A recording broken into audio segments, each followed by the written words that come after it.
All right, are you ready? I'm going to show you the first part of the Skelly Bones project. So you've gone to the assignment and you've made a copy of it, and here you go. And the first set of directions tell you that you need to move all of the skeleton pieces into the correct location. So I need to be on the correct slide. Here we go.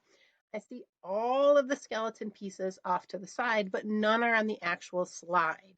Okay, so I need to so I'm going to click on a piece. I know the skull goes at the top. Okay, so I'm going to click on that piece and drag it over onto the slide. Okay, now I know this right here. It's got your ribs and your clavicle and your neck, your cervical vertebrae.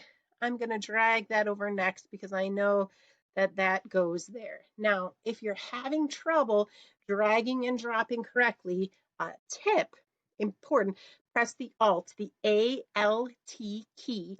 Press the Alt key when you're moving it, and you have a lot more precision in where you want it to go.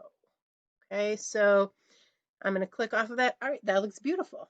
All right, so you're going to continue dragging over each of the pieces of the skeleton to their correct location. And so I'll continue. Let's do this one, which would go here. Click off of there. All right, so maybe we need to adjust it over a little bit. All right, I guess that's as good as I'm going to get it. And you are going to continue with all of the remaining pieces until all of them are on the skeleton.